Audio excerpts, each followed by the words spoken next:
Salut, c'est Émilie et Mélanie sur le podcast de la patate chaude. Un podcast de Solipulse, engagé auprès des assos pour les aider à développer leur communication et leur levée de fonds. Alors que vous soyez bénévole, salarié ou les deux, cette pause sonore s'adresse à toutes les assos. Et enfin, après cette longue introduction, l'épisode va enfin pouvoir commencer.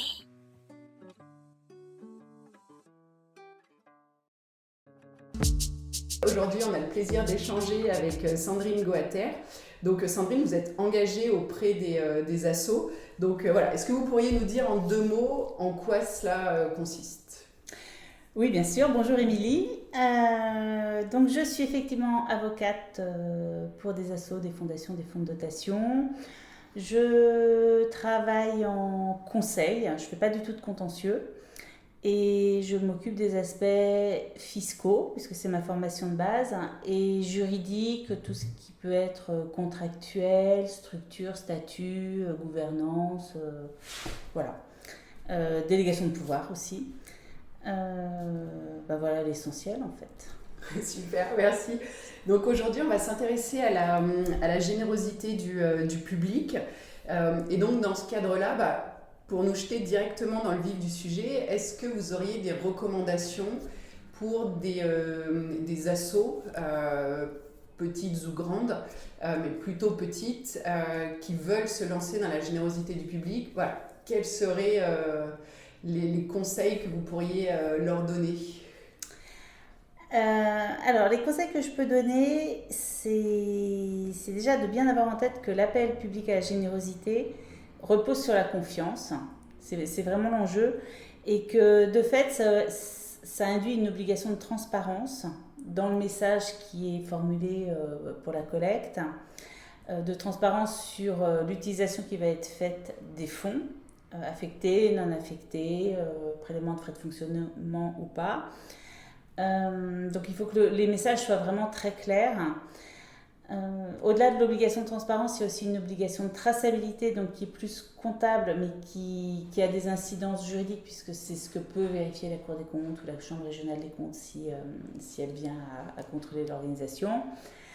Et puis, le dernier point, plus juridique, c'est que quand on fait un appel public à la générosité, on a une obligation de déclaration annuelle à la préfecture quand les ressources issues de la générosité publique dépassent 153 000 euros. Donc déjà, ce sont des assos plus importantes.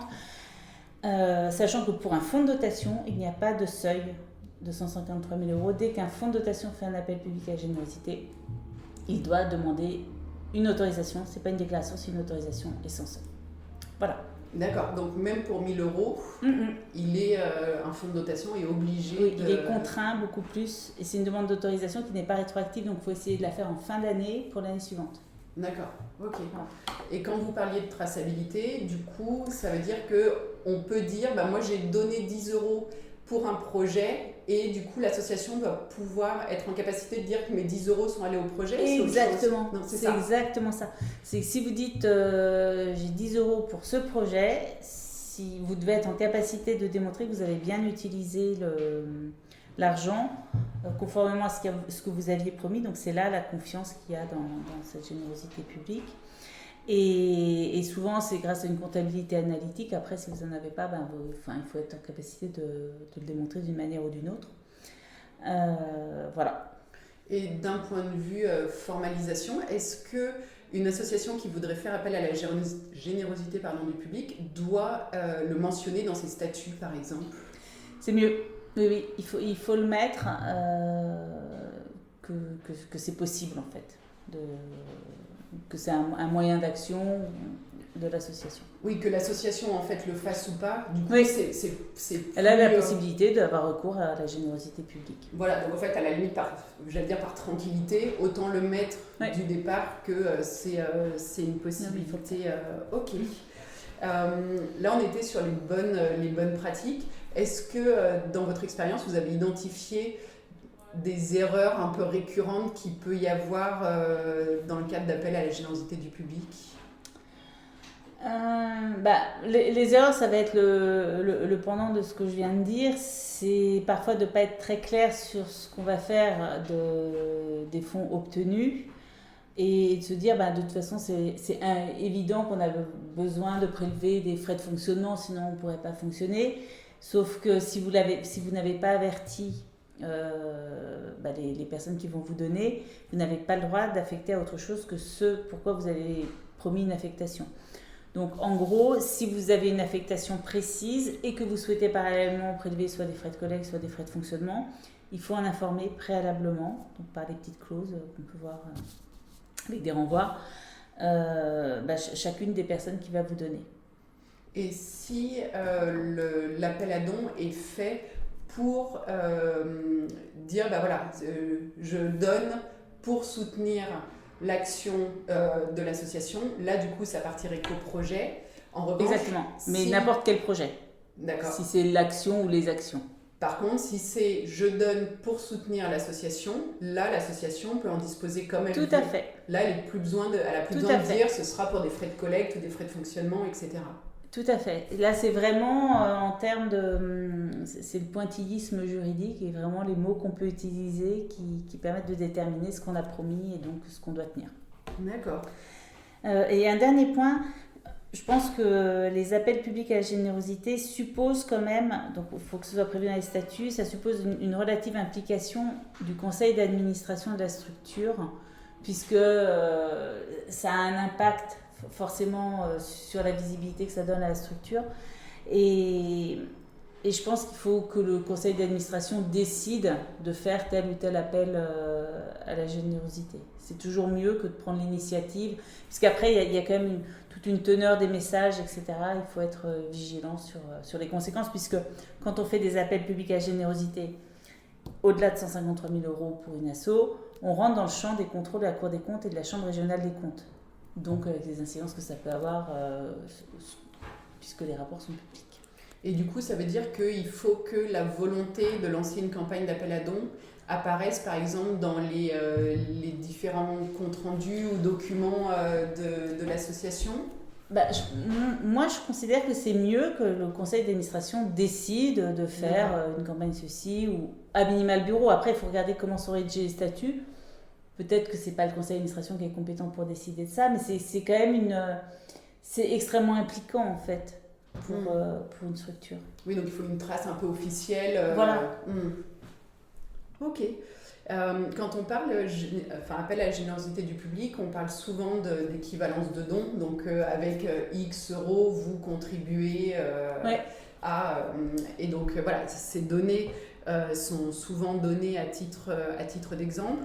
Du coup, est-ce que là, pareil, vous auriez des conseils sur la bonne façon d'utiliser ces équivalences de dons pour justement être toujours dans un souci de transparence et permettre à l'association derrière de vraiment disposer des fonds comme elle le veut, tout en donnant ses indications et sans laisser croire au donateur que si on lui dit que 10 euros vont contribuer à nourrir 10 familles, je dis au hasard, que du coup, si lui il donne 10 euros, il ne s'attend pas à ce que ces 10 euros aillent à 10 familles. Alors, si c'est donné à titre d'exemple, mais ce qui est très important, c'est d'être précis au moment de la souscription du don. Vous pouvez illustrer d'exemples en amont dans la communication de cet appel à public à la générosité, mais à partir du moment où il va y avoir une case à cocher, en gros, où je donne tant, etc.,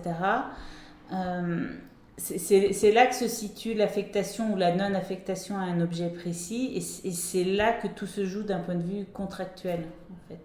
D'accord.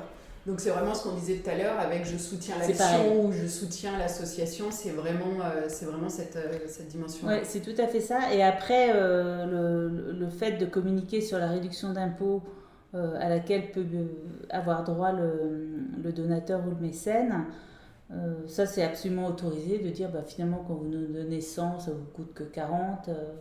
Ça, il n'y a aucune difficulté à faire ça. D'accord. Ok. Quand on fait une collecte pour un projet précis, il peut arriver qu'on rencontre un beau succès et que du coup, les fonds collectés dépassent les attentes et les besoins du projet. Du coup, qu'est-ce que l'asso peut faire quand elle se retrouve avec cet excédent de fonds?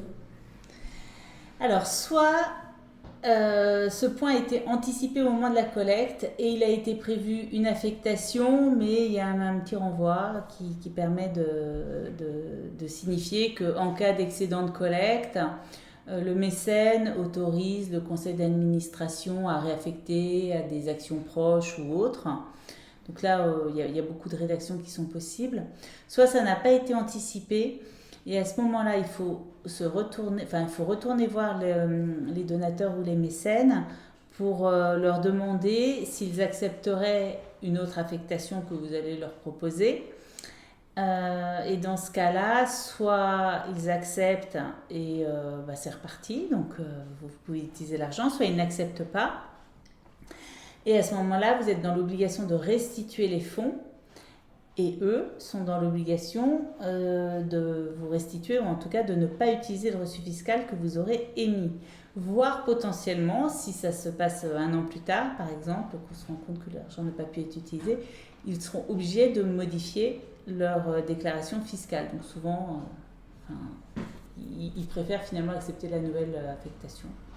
Et l'association, dans ce cadre-là, elle peut avoir une responsabilité sur le fait que le donateur respecte bien son engagement de ne pas utiliser son reçu.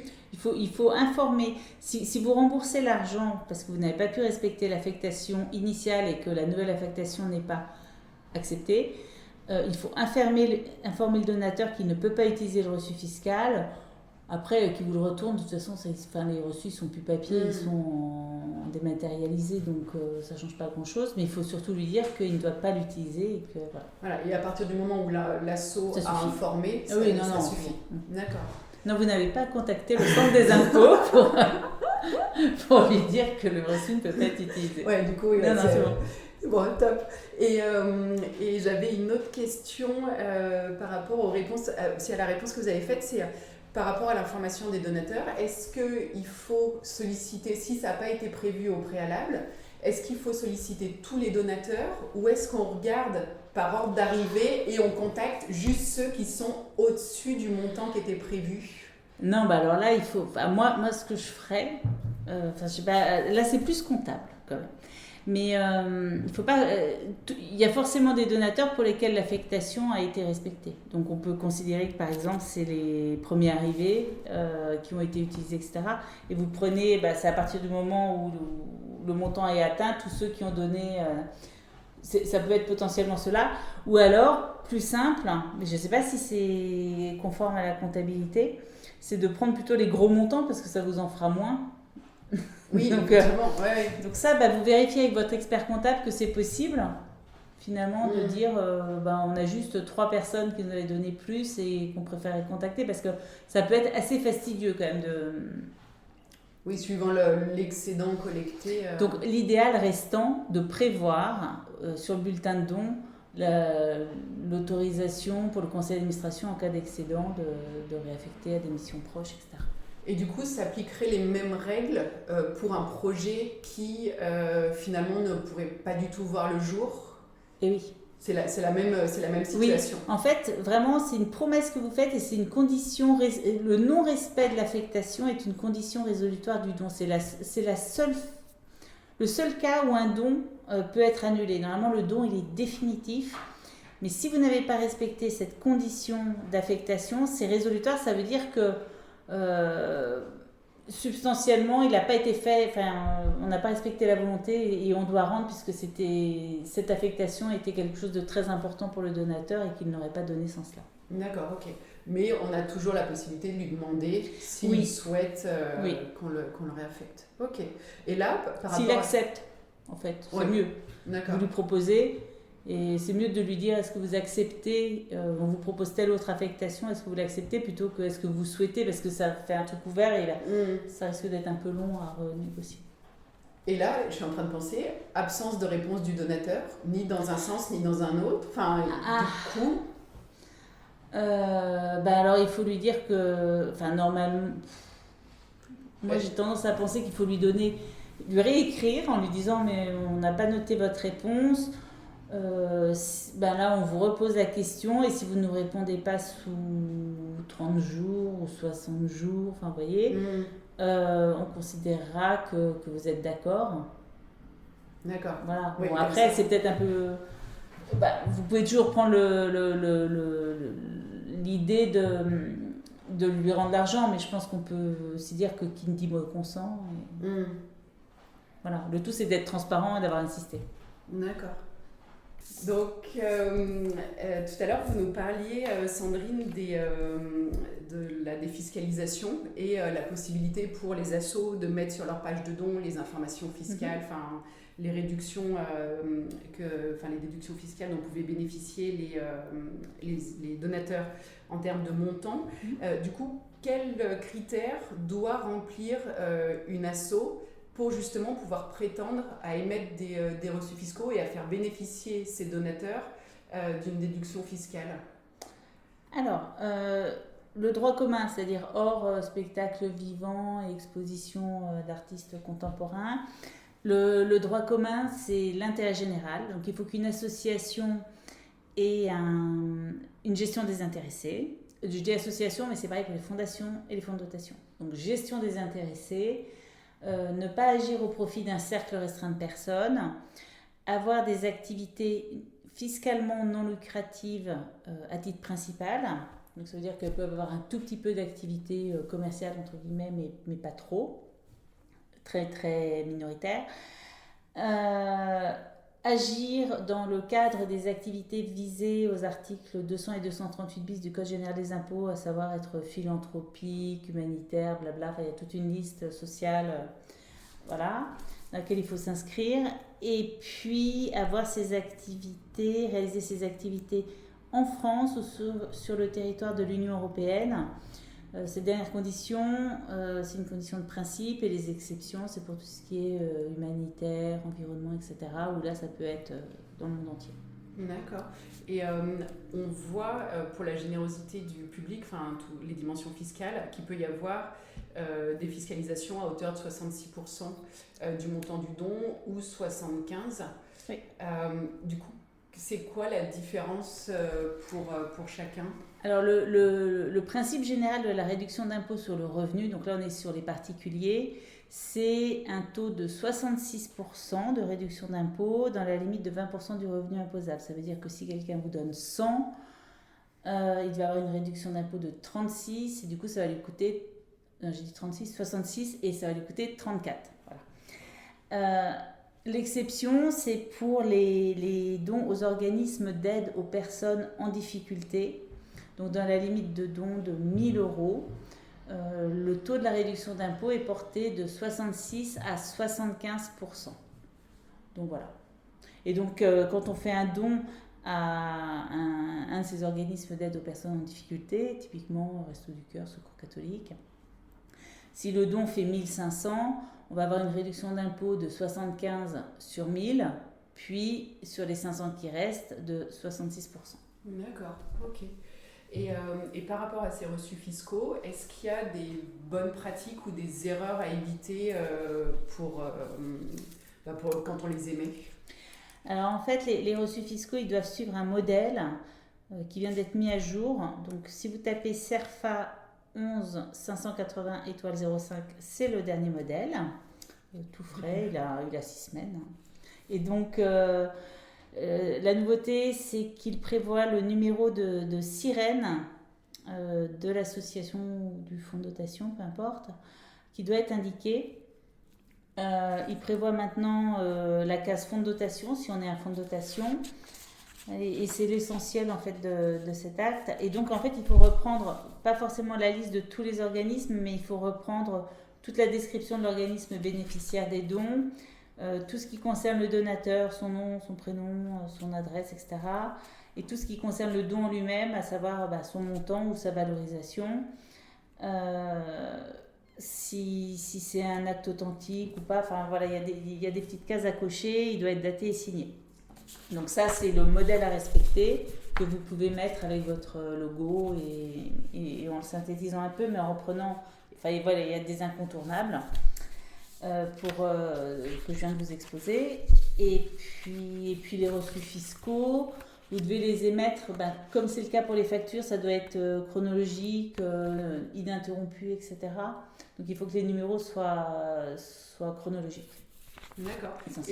Et du coup, par exemple, si on reçoit des dons par chèque et qu'on a aussi des dons en ligne avec l'émission de reçus fiscaux automatiques par l'outil de dons en ligne, du coup, ça se coordonne comment les deux ? Il faut que vous ayez des racines un peu différentes. Vous pouvez avoir deux listes chronologiques.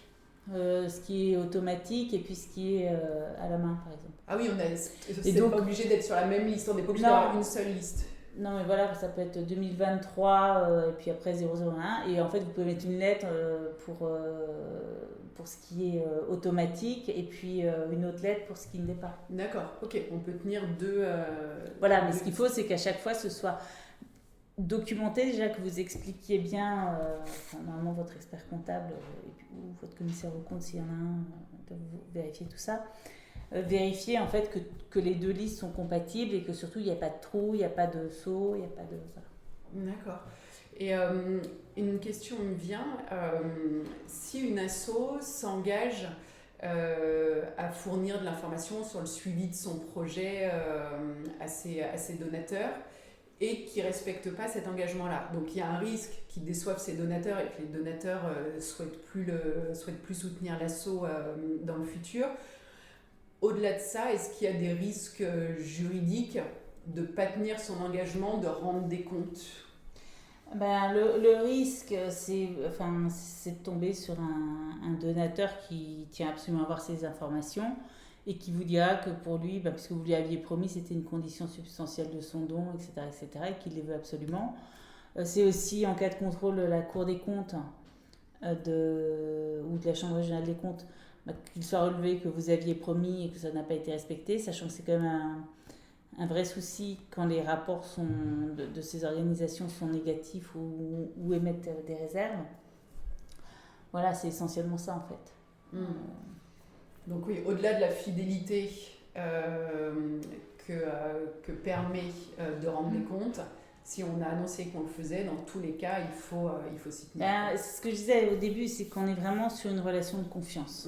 Donc c'est dommage, surtout si on a fait les choses, on ne les a juste pas documentées.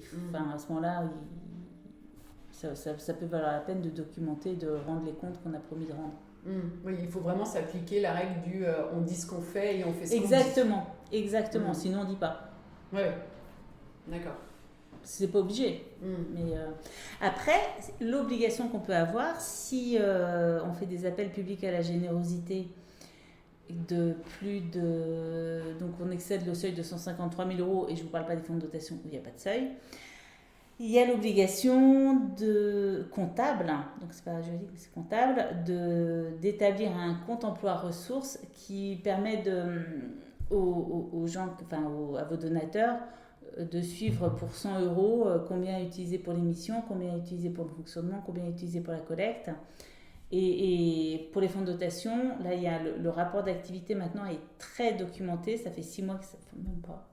Et récemment, ça a été précisé.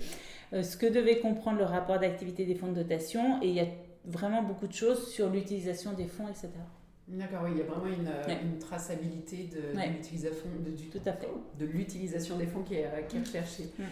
Et sinon, pour finir, donc un don est un geste gratuit. Il y a quand même une tolérance sur la reconnaissance qu'on peut témoigner aux donateurs qui nous soutiennent. Quelles sont les règles dans ce cas-là ? Qu'est-ce qui est permis ?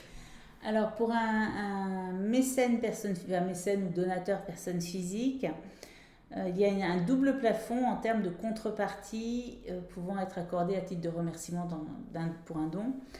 Le premier plafond, c'est qu'on peut accorder des contreparties jusqu'à 25% du montant du don. Donc quelqu'un qui vous donne 100, vous pourriez lui accorder jusqu'à 25 de contrepartie. Et pour ces personnes physiques, il y a une valeur absolue à ne pas dépasser qui peut être très contraignante quand on a des grands mécènes ou des donateurs qui vous donnent des sommes importantes. il est prévu qu'en tout état de cause, les contreparties ne peuvent pas excéder 73 € en valeur absolue. Donc quelqu'un qui vous donne 10 000 €, au maximum, il pourra avoir 73 de contrepartie valorisable, tangible. D'accord. Donc ça peut être embêtant. D'accord, oui. Et c'est une limite qui existe vraiment, qui est écrite, qui est plus ou moins respectée, mais qui devrait l'être. Oui, c'est vraiment une règle importante. Elle est écrite dans la doctrine de l'administration fiscale. C'est sérieux. Voilà. Super, merci beaucoup Sandrine. C'est rien, avec plaisir. Et puis du coup, bonne collecte à toutes les assos. À bientôt. Voilà, cet épisode est terminé. On vous dit à bientôt. D'ici là, prenez soin de vous.